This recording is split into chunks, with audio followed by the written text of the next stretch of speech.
제가 완전히 틀렸습니다. 이분 없이는 우리 회사 절대 제대로 안 돌아갑니다. 전 직원이 모인 대회의실에서 최용환 대표가 직접 마이크를 잡았습니다. 500명의 시선이 향한 곳에는 이 회사에서 가장 조용한 사람, 박정수 과장이 서 있었습니다. 회사 에이스 5명이 한 번에 사직서를 써도 대표는 눈 하나 깜짝하지 않았습니다. 그런 사람이 직접 달려와 퇴사를 만류한 사람은 매번 승진 시험에서 떨어지던 만년과장 박정수였습니다. 구조조정 대상 1순위였던 사람이 어떻게 그룹 최고 경영자를 움직인 걸까요? 시작 전 구독과 좋아요 부탁드립니다. 여러분의 클릭 한 번이 영상 제작에 정말 큰 힘이 됩니다. 오늘의 이야기 바로 시작합니다. 월요일 아침 7시 한성 F&B 본사 사무실은 아직 어둡고 고요합니다. 44살 박정수는 남들보다 2시간이나 일찍 출근했습니다. 그는 익숙하게 사무실 불을 켭니다. 그리고 탕비실과 대형 복합기가 있는 복도로 걸음을 옮기죠. 15년째 단 하루도 거르지 않고 반복해온 그만의 아침 일과입니다.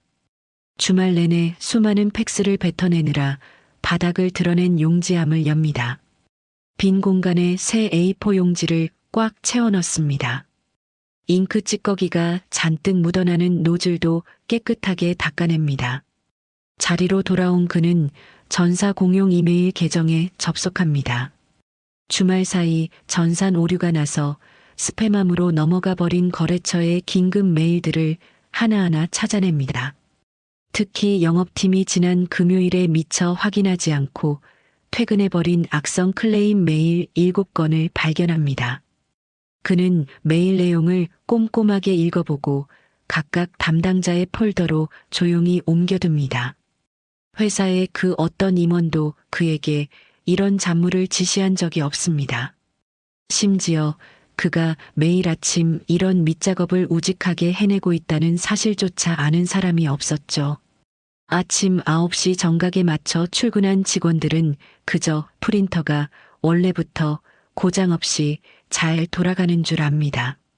전산 시스템이 아무 문제 없이 알아서 굴러가는 줄로만 알 뿐이었습니다. 9시가 넘어가자 직원들이 자리를 채우며 사무실이 몹시 소란스러워지기 시작합니다. 그 중에서도 유독 영업 1팀 에이스로 불리는 35살 강민혁 과장의 자리 주변이 오늘따라 크게 웅성거립니다. 업계 1위 경쟁사에서 아주 파격적인 스카우트 제안이 왔다는 소문 때문이었죠. 오늘 점심시간에 강민혁 과장이 직접 고급 레스토랑에서 헤드헌터와 비밀 미팅을 한다는 이야기가 사내에 쫙 퍼졌습니다. 강민혁 과장은 입사 5년 만에 초고속으로 과장 타이틀을 달아버린 능력자였습니다. 회사 전체 매출의 30%를 혼자 끌어오는 그야말로 눈부신 1등 공신이었죠. 모두가 그의 화려한 이직설에 촉각을 곤두세웁니다. 부러움이 가득 섞인 목소리로 수군거리는 소리가 사무실을 채웁니다. 그 사이 경영지원팀 막내 28살 이수진 사원은 파티션 너머로 고개를 푹 숙입니다.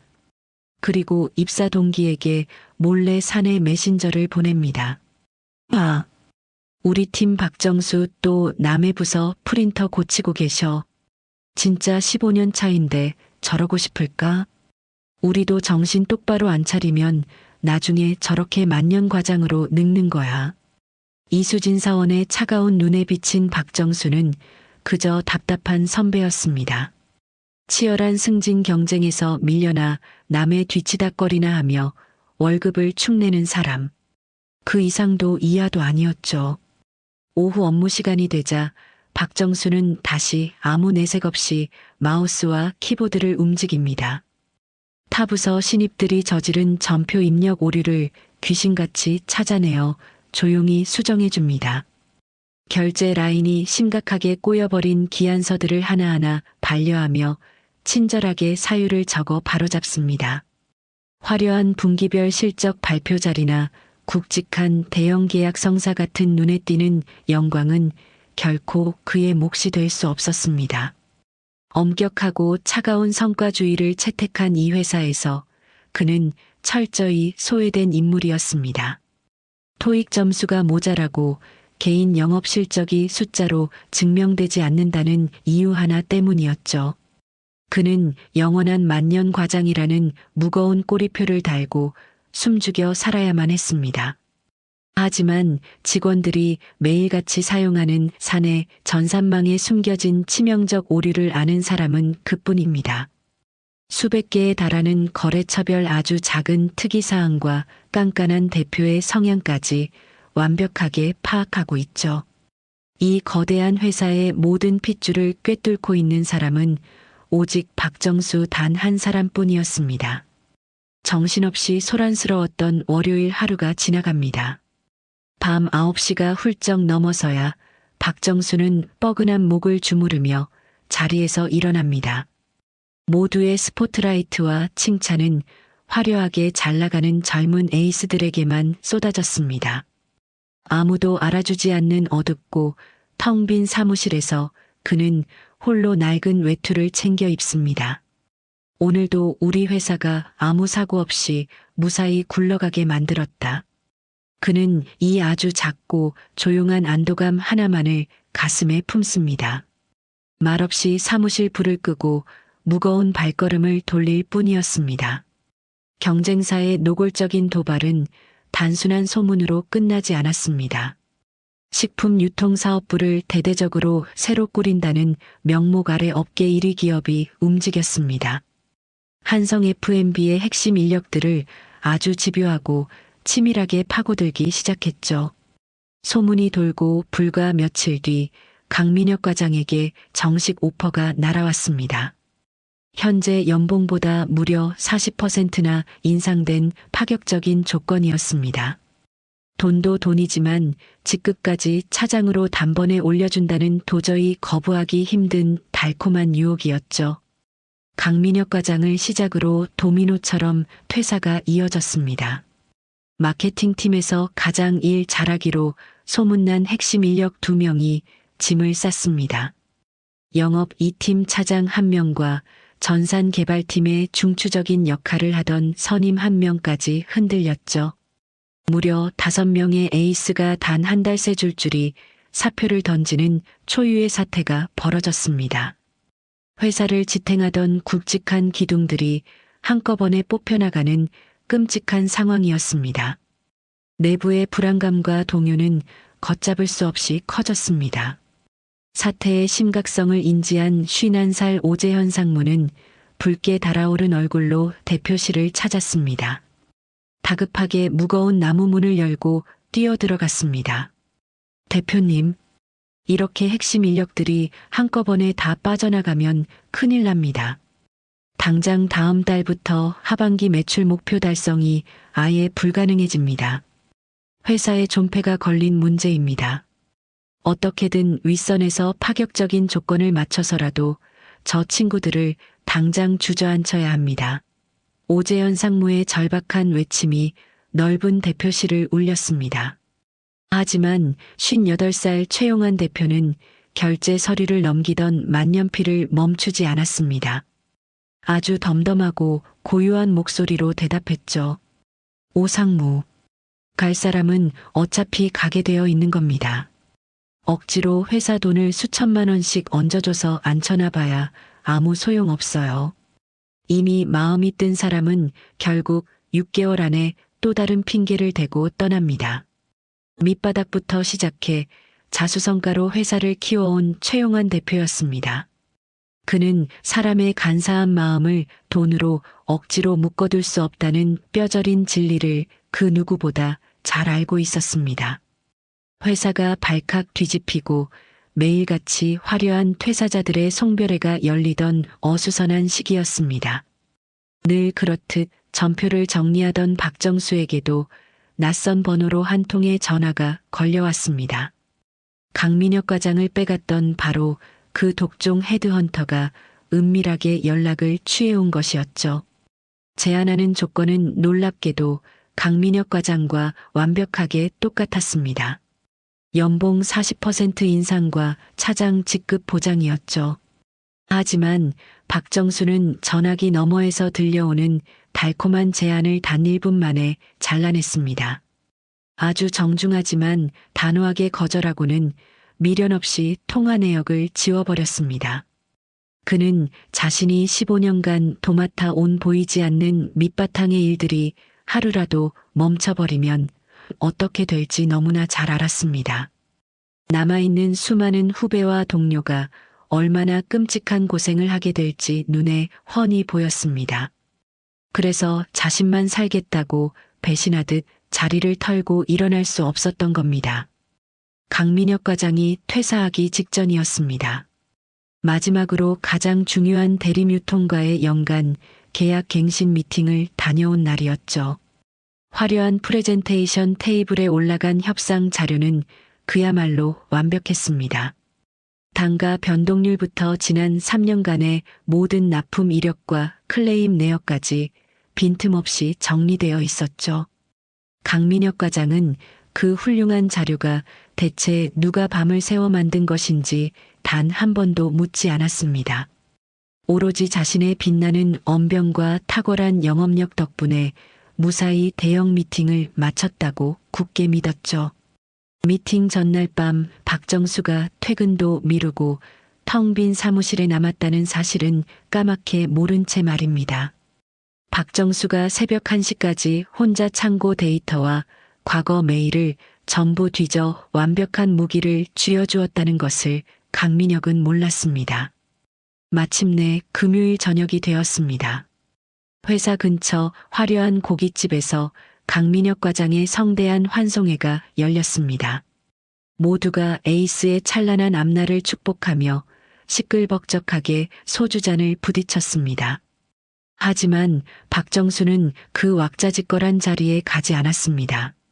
그는 아무도 없는 텅 빈 영업팀 자리로 조용히 넘어갔습니다. 강민혁 과장이 무책임하게 엉망진창으로 남겨두고 간 인수인계 서류들과 흩어진 명함들을 모았습니다. 그것들을 하나하나 정성껏 분류하고 라벨을 붙이고 있었습니다. 다음 주에 당장 출근해서 텅 빈 자리를 마주하고 혼란에 빠질 후임자를 위한 배려였습니다.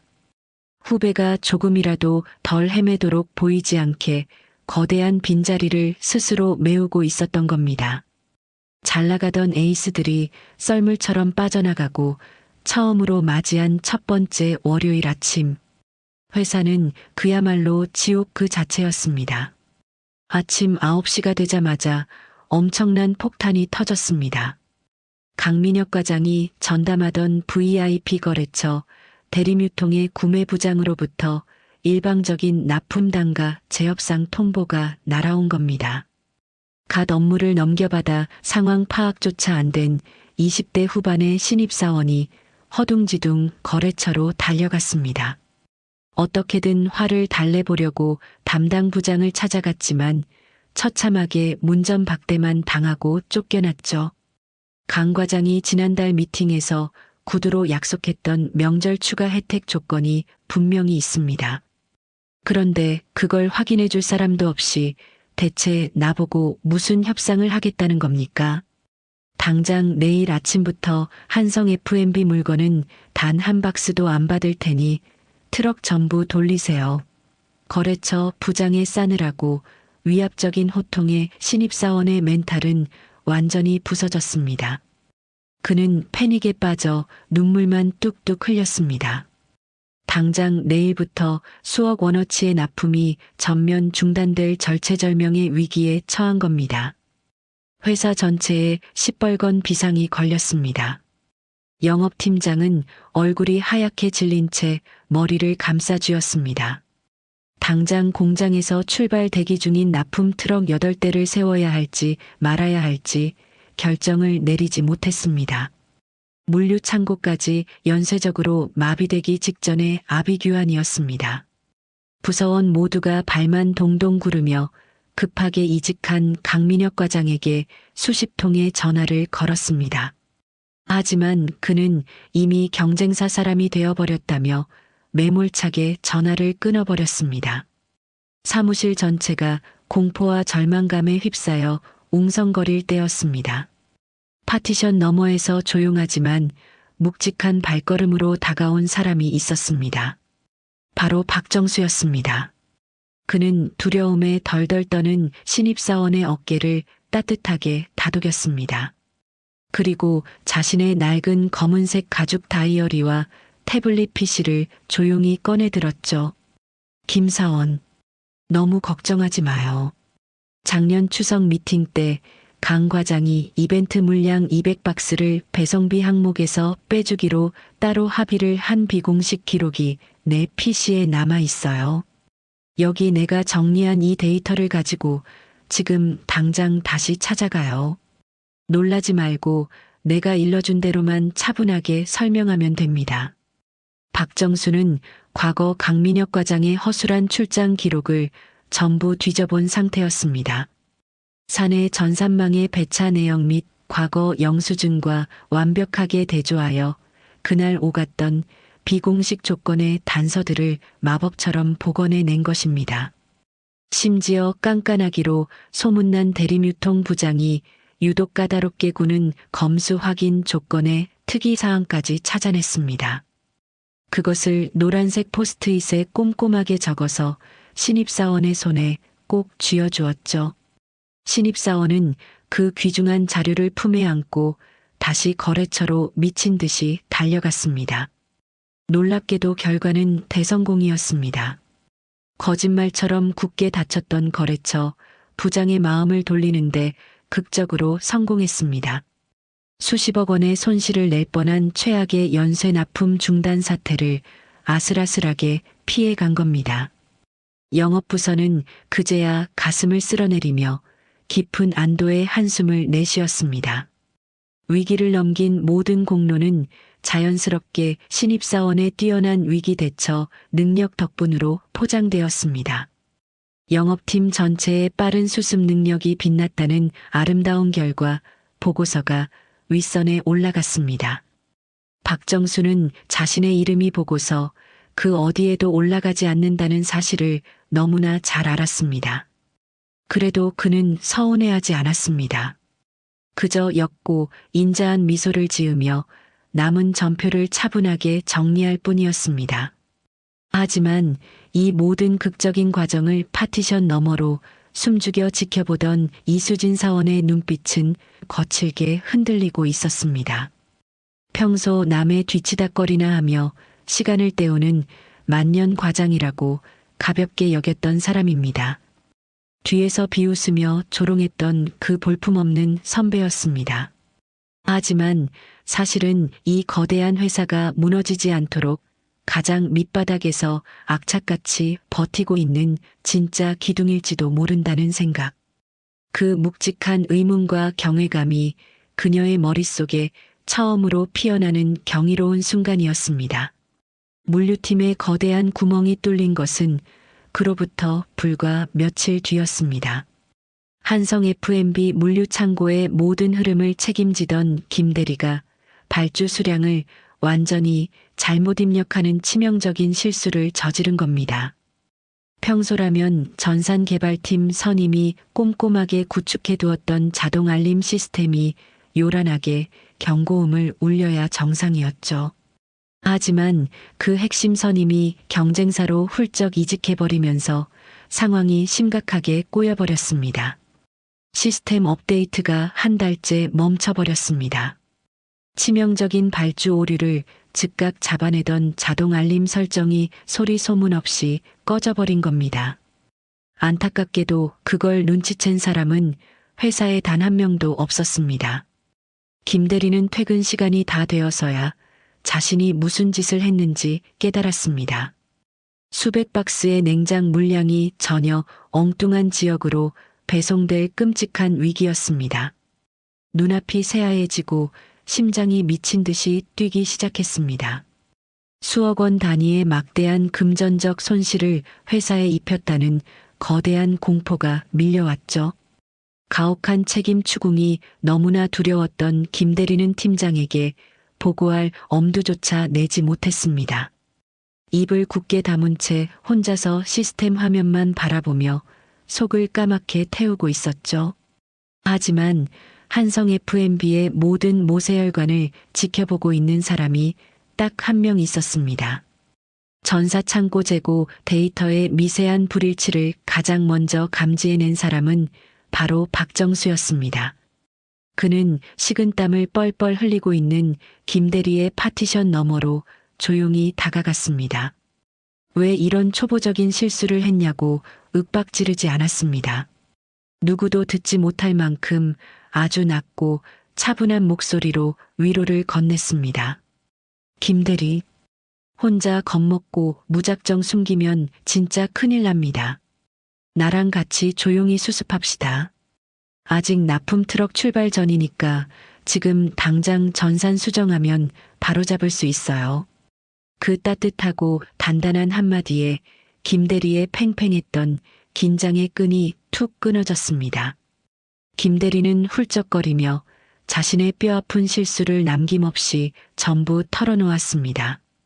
박정수는 즉시 자신의 자리로 돌아갔습니다.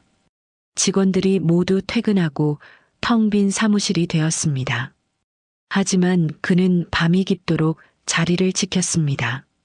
자동화 시스템이 멈춰버린 거대한 빈자리를 오직 사람의 손과 눈으로 채우기 시작한 겁니다.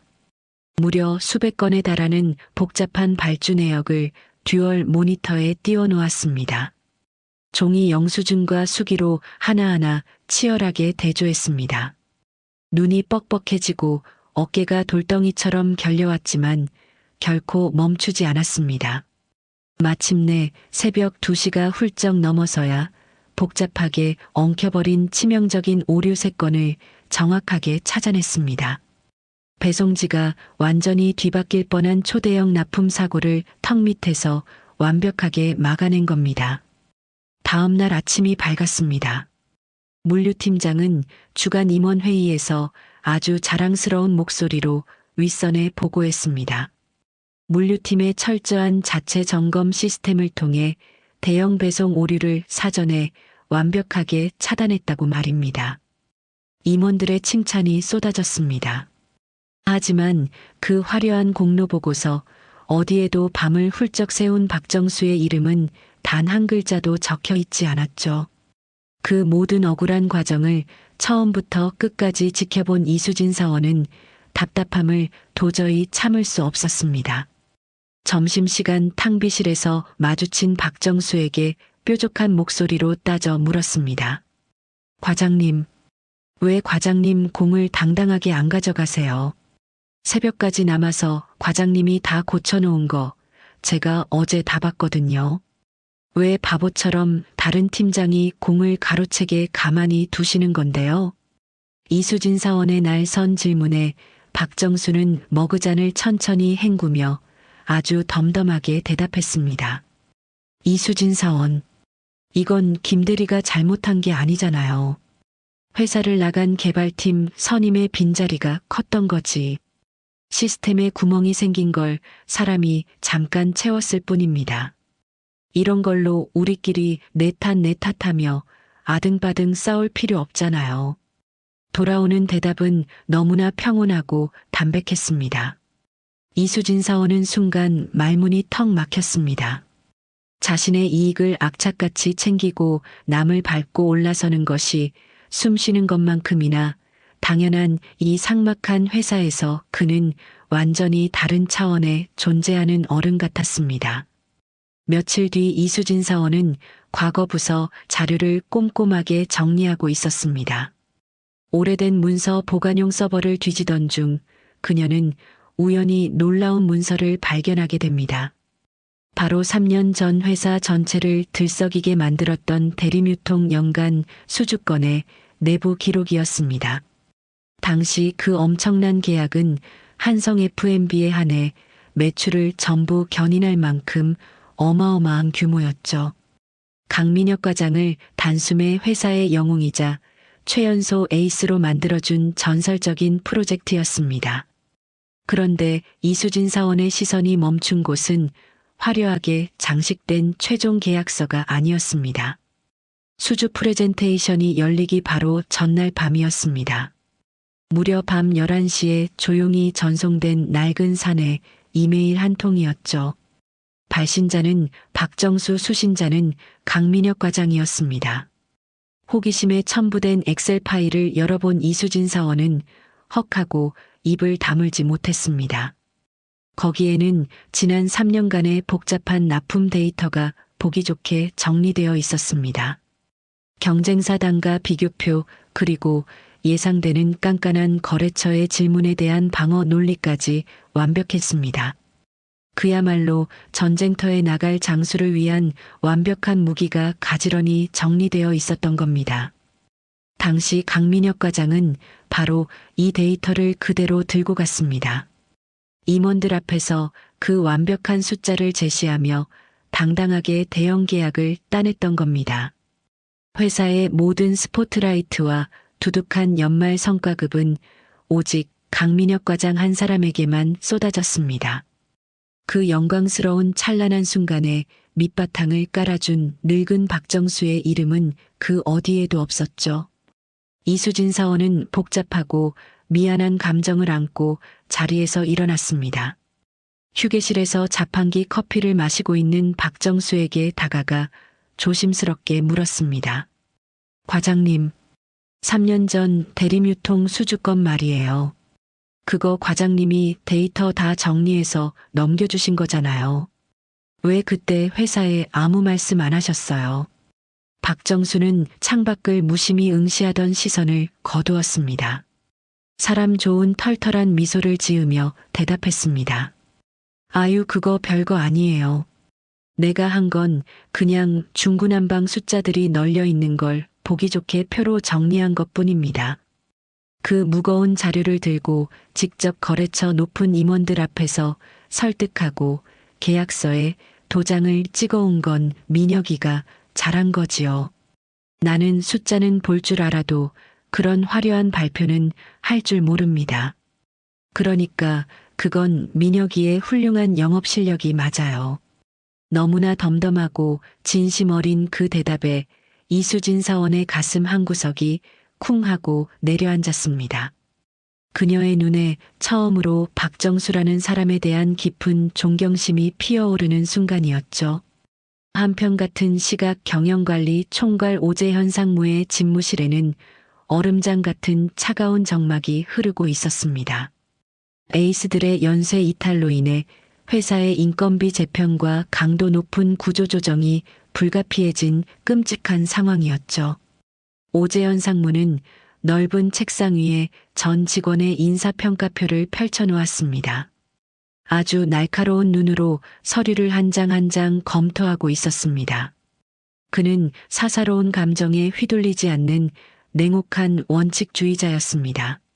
철저하게 숫자로 증명되는 실적과 객관적인 외국어 점수만을 절대적인 기준으로 삼아 살생부를 작성하기 시작했습니다. 그리고 마침내 그의 날카로운 펜 끝이 향한 곳이 있었습니다. 영업 실적이 바닥을 기고 진급 누락 연차가 회사에서 가장 긴 고비용 저효율의 대명사, 바로 15년 차 만년 과장 박정수의 이름이었습니다. 오재현 상무는 망설임 없이 구조조정 1순위 칸에 박정수의 이름을 적어 넣었습니다. 그리고 그 잔인한 서류를 챙겨 들고 당장 대표실로 향할 참이었습니다. 하지만 오재현 상무가 박정수의 이름이 적힌 구조조정 명단을 대표에게 올리기 직전이었습니다.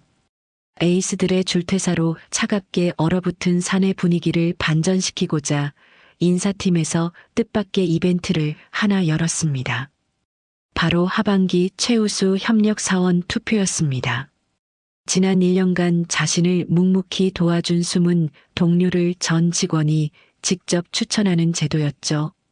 소정의 두둑한 상금과 함께 연말 승진 심사의 가산점이 아주 크게 반영되는 중요한 행사였습니다.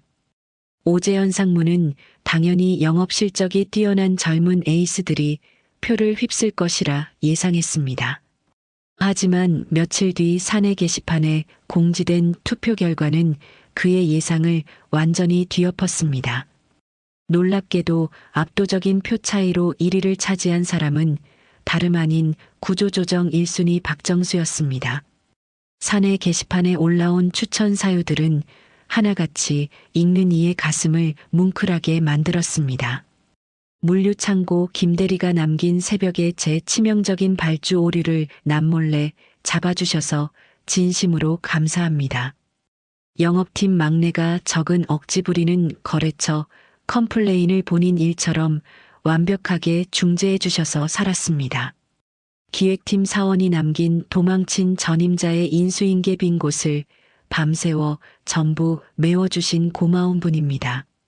그 수많은 댓글의 칭찬이 모두 박정수 한 사람을 뜨겁게 향하고 있었습니다. 이 회사에 청춘을 바쳐 생활을 시작한 이래 그의 이름이 이렇게 공식적인 자리에서 찬사를 받으며 불린 것은 생전 처음 있는 일이었죠. 전 직원 앞에서 시상식 단상에 올라 상금 봉투를 받아드는 박정수의 투박한 손이 미세하게 덜덜 떨리고 있었습니다. 무엇보다 이번 가산점이 반영되면 드디어 지긋지긋한 만년 과장 꼬리표를 떼고 차장으로 진급할지도 모른다는 희망. 그 작지만 간절한 희망이 처음으로 그의 굳은 가슴 속에 아지랑이처럼 피어올랐습니다. 그날 저녁 퇴근길 박정수는 낡은 아파트 현관문을 열며 아내에게 조금 들뜬 목소리로 말했습니다. 여보, 나 어쩌면 이번 연말에 차장 명찰 달 수도 있을 것 같아. 직원들이 나보고 회사에서 제일 고마운 사람이래. 아내의 맑은 눈시울이 붉어지며 두 손을 꼭 맞잡았습니다. 하지만 그 소박하고 따뜻한 희망은 그리 오래가지 못했습니다. 한 달 뒤 발표된 연말 정기 승진 심사 최종 결과 명단. 그곳에 박정수의 이름은 존재하지 않았습니다. 오재현 상무는 고개를 숙인 박정수를 조용히 회의실로 따로 불렀습니다. 박 과장, 협력 투표 압도적 1위 한 건 나도 잘 압니다. 하지만 우리 회사의 승진 심사 기준은 명확합니다. 투표 가산점을 아무리 듬뿍 반영해도 박 과장님이 제출한 토익 기준 점수는 심각한 미달입니다. 게다가 개인 직무 실적 지표는 전체 직원 중 최하위 10%에 머물러 있어요. 기본 요건을 충족하지 못하면 규정상 절대로 승진 대상에 올릴 수 없습니다. 원칙이 무너지면 회사가 흔들리니까요. 오재현 상무의 차가운 말은 규정상 틀린 구석이 단 하나도 없었습니다. 그래서 그 바른 말은 변명할 틈조차 주지 않고 더욱 잔인하게 박정수의 가슴을 후벼 팠습니다. 면담을 마친 직후 오재현 상무는 마침내 미뤄두었던 두꺼운 서류철을 챙겨 들었습니다. 최용환 대표의 집무실을 무거운 걸음으로 찾아갔죠. 연말 인건비 절감을 위한 공식적인 구조조정 리스트를 최종 보고하는 자리였습니다. 살생부의 1순위에 적힌 이름은 여전히 박정수였습니다. 오재현 상무가 단호하게 브리핑을 시작했습니다. 직원들 사이에서 인기가 좋다는 건 확인했습니다. 하지만 15년 차 과장입니다. 연봉 대비 업무 생산성은 여전히 전사 최하위 수준이죠. 회사가 위태로운 지금 숫자로 증명되는 실적이 없는 이분을 우선적으로 정리해야 합니다. 하지만 창업주인 최용환 대표는 굳은 표정으로 서류에 적힌 박정수라는 이름 석 자를 한참 동안이나 뚫어지게 내려다보았습니다. 그는 서명해야 할 비싼 결제 펜을 집어드는 대신 무겁고 깊은 한숨을 길게 내쉬었습니다. 그리고는 끝내 결제를 하지 않은 채 그 차가운 구조조정 리스트를 자신의 책상 맨 아래 서랍 속에 조용히 밀어 넣어버렸습니다. 최용환 대표가 구조조정 명단 결제를 미루고 며칠이 지났습니다. 하지만 당장 터진 인건비 감축은 피할 수 없는 차가운 현실이었죠. 마음이 다급해진 오재현 상무는 결국 자신이 직접 악역을 맡아 총대를 매기로 결심했습니다. 그는 어느 늦은 오후 자기 일에 집중하고 있던 박정수를 조용히 자신의 집무실로 불렀습니다. 두 사람 사이에 놓인 찻잔에는 몹시 무거운 침묵만이 감돌았습니다. 오재현 상무는 미안한 기색을 애써 감추며 아주 정중하지만 날카로운 비수를 꺼내 들었습니다. 박 과장, 대표님이 차마 결재를 못하고 계시지만 사실상 구조조정의 방향은 이미 정해졌습니다. 회사도 이제 젊은 피로 빠르게 변해야 하는 시점입니다. 이번에 승진도 누락되신 김에 진지하게 앞으로를 고민해 보시는 게 어떨까 싶습니다. 박 과장님 연차에 맞는 대우를 해줄 수 있는 다른 자리를 찾아보시는 게 서로의 미래를 위해 나을 수도 있습니다. 직접적으로 해고라는 단어만 쓰지 않았을 뿐 명백한 자진 퇴사 권고였습니다. 박정수는 그 말의 뜻을 아주 정확하게 알아들었습니다. 15년 만이었습니다.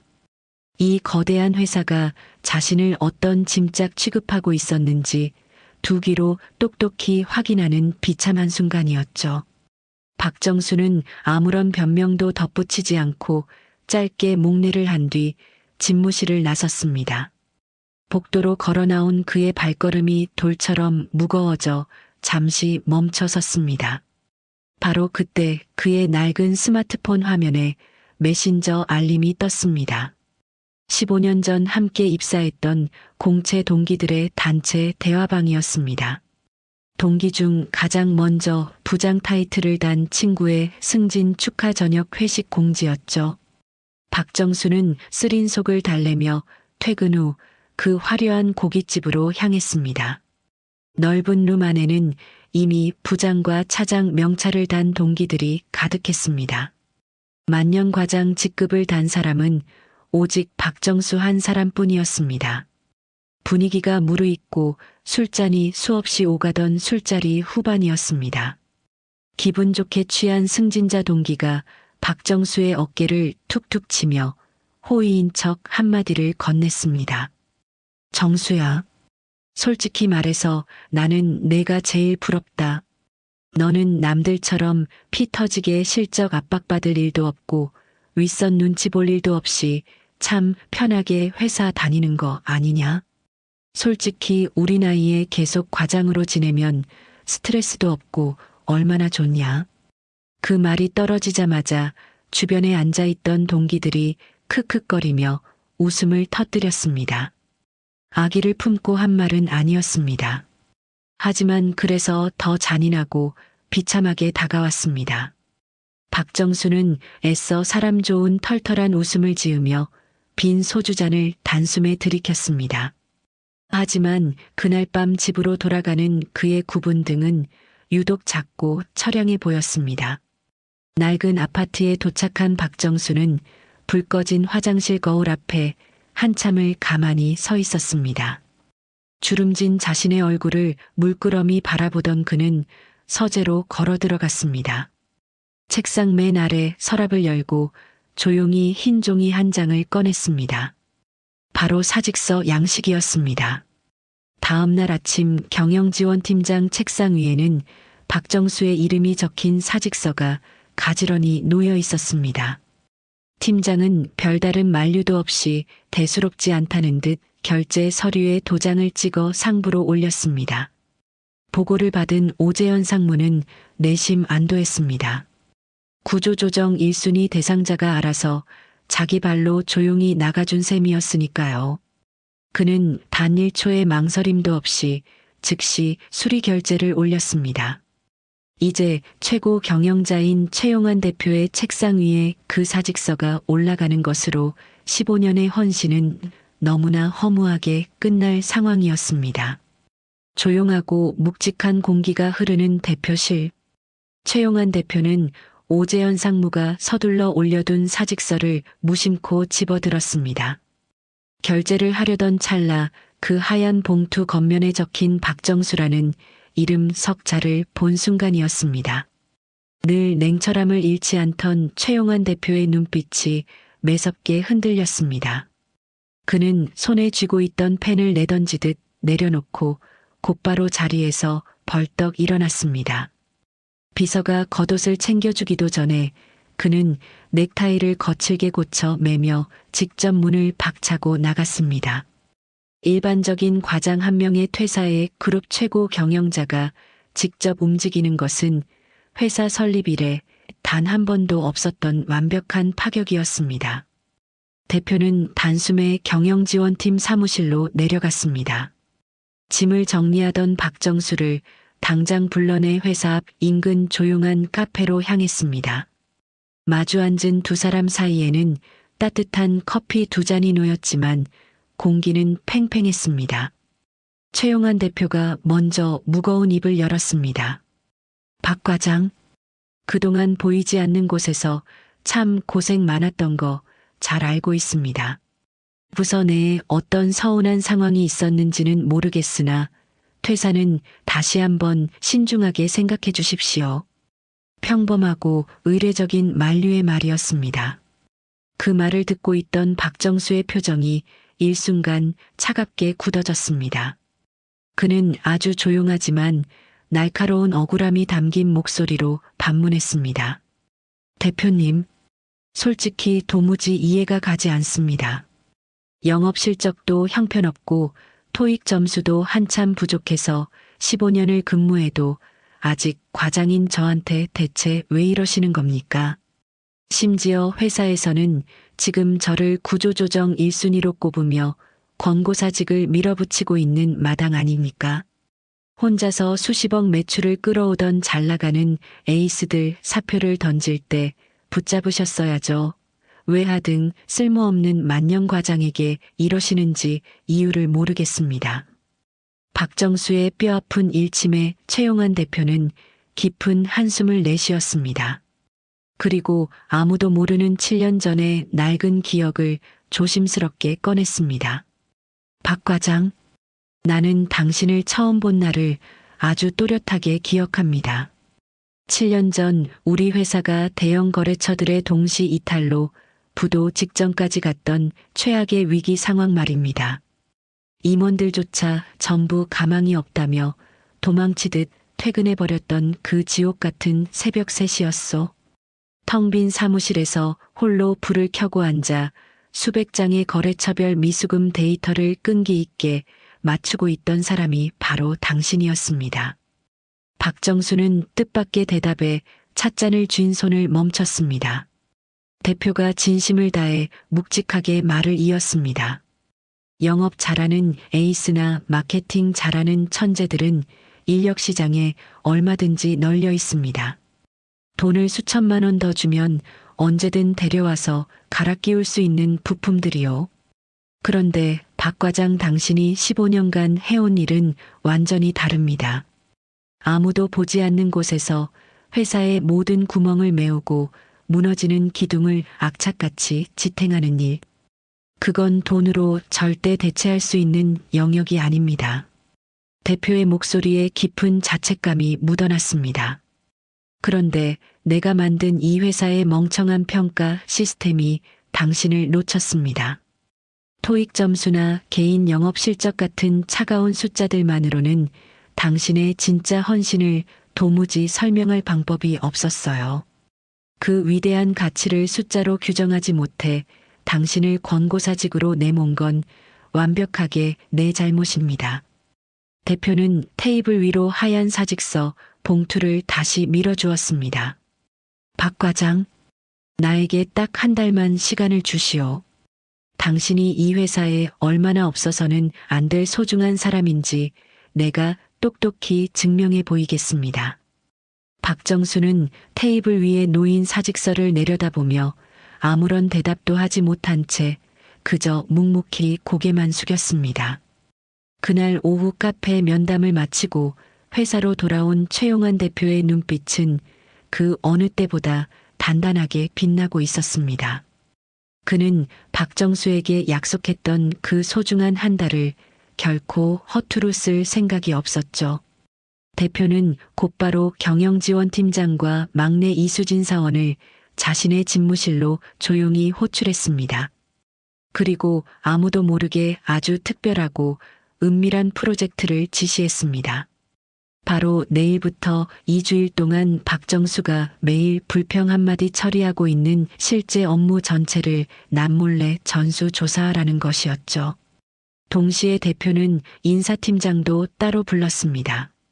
현행성과 평가 제도의 치명적인 사각지대를 당장 전면 검토하라는 불호령을 내렸습니다. 그렇게 2주일의 시간이 훌쩍 흘렀습니다. 이수진 사원이 꼼꼼하게 정리해서 올린 결과 보고서는 그야말로 충격 그 자체였습니다.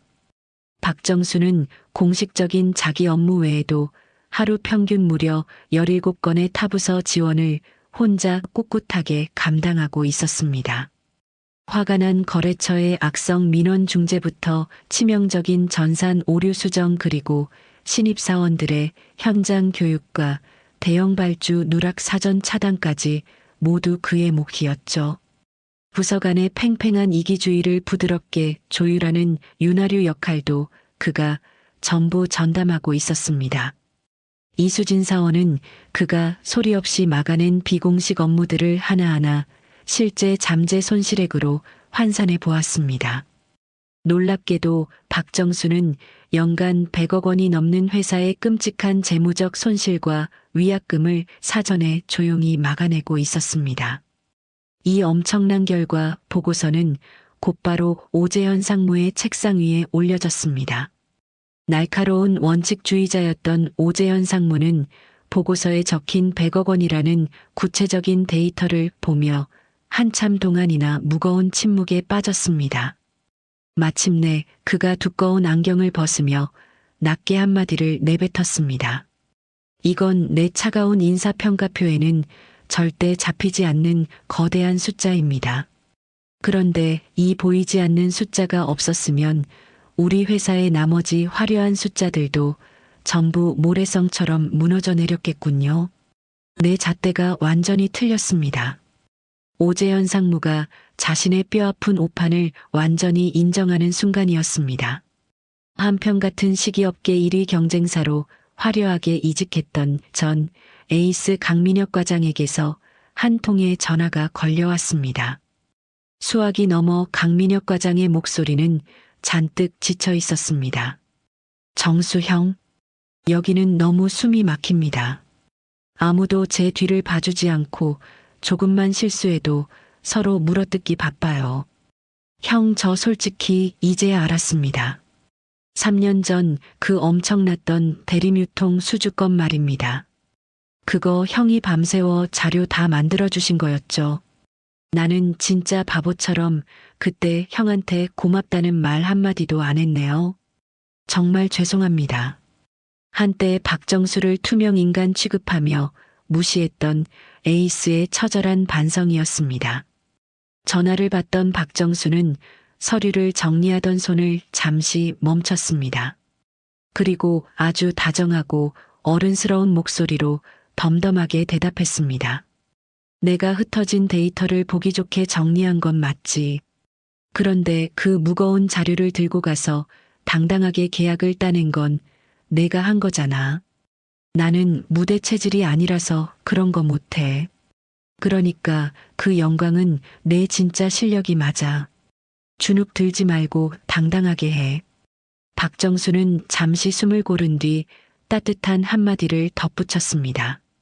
다만 내가 늦게라도 내 그림자 같은 노력을 알아봐줘서 그건 참 고맙다 미녀가. 화려한 스포트라이트만 줬던 젊은 에이스는 전화기를 붙잡고 소리 없이 뜨거운 눈물을 흘렸습니다. 진짜 실력자는 자신을 억지로 과시하지 않고도 이렇게 사람의 마음을 완벽하게 움직이는 법이었습니다. 드디어 전 직원이 모두 모이는 분기별 정기 조회 날이 밝았습니다. 500명의 직원이 대강당을 가득 채운 가운데 단상에 오른 최용환 대표의 표정은 그 어느 때보다 비장했습니다. 대표는 원래 예정되어 있던 하반기 실적 발표 대신 거대한 스크린에 아주 낯선 문서 하나를 띄웠습니다. 그것은 바로 지난 2주일 동안 비밀리에 전수조사되었던 박정수의 실제 업무 일지였습니다. 숫자로 증명되지 않아 철저히 무시당했던 15년간의 말없는 헌신이 처음으로 500명 전 직원들의 눈앞에 낱낱이 펼쳐지는 경이로운 순간이었습니다. 최용환 대표가 마이크를 잡고 미세하게 떨리는 목소리로 말했습니다. 여러분, 화면에 보이는 이 수많은 업무는 우리 회사의 특정 부서나 직책에 공식적으로 배정된 일이 아닙니다. 오직 단 한 사람, 박정수 과장이 지난 15년간 매일같이 숨어서 혼자 감당해온 일들입니다. 이 사람이 없었으면 우리 회사는 단 하루도 정상적으로 돌아가지 못했을 겁니다. 그 엄청난 헌신을 그동안 증명해주지 못한 건 이 사람의 무능함이 아니라 숫자에만 미쳐있던 저와 이 회사의 시스템이 철저하게 무능했기 때문입니다. 강당안은 사람들의 숨소리 하나 들리지 않을 만큼 쥐죽은 듯 고요해졌습니다. 대표는 이어서 중대한 선언을 내렸습니다. 오늘부로 우리 회사의 낡고 병든 인사평가 제도를 전면 개편하겠습니다.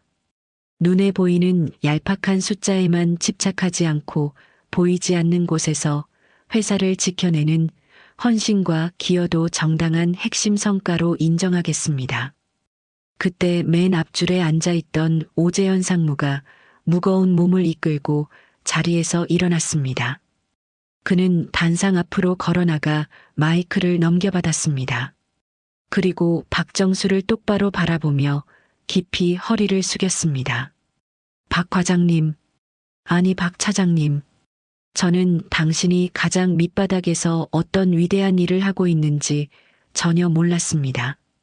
차가운 엑셀 숫자만 맹신하고 당신을 구조조정 명단 1순위에 올렸던 제 오만하고 멍청한 잣대가 완전히 틀렸습니다.